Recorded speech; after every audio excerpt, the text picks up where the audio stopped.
Nora sheet flooring can have two types of selvage edges, a tapered edge and a factory cut edge. You'll need to identify and trim the factory cut edge and the tapered edge. Sheets can be factory trimmed on both edges. If no tapered edge exists, use either edge for trimming. Use a Crane 340 salvage trimmer or similar with breakaway blades to make cleaner cuts.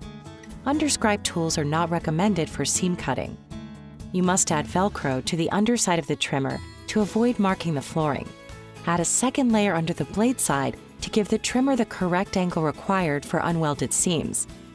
Then remove about ½ an inch of the factory trimmed edge. Dry lay the sheet flooring with all arrows on the back facing the same direction and overlapping all seams. Do not reverse sheets.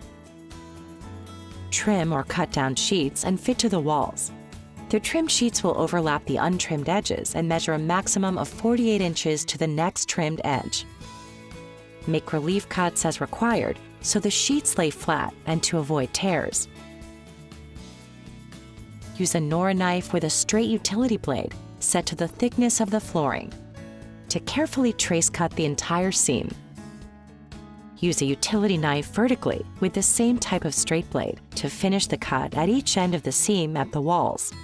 For a clean, even seam and to avoid hand cutting at walls, you can cut seams in a larger area before bringing flooring into the installation area.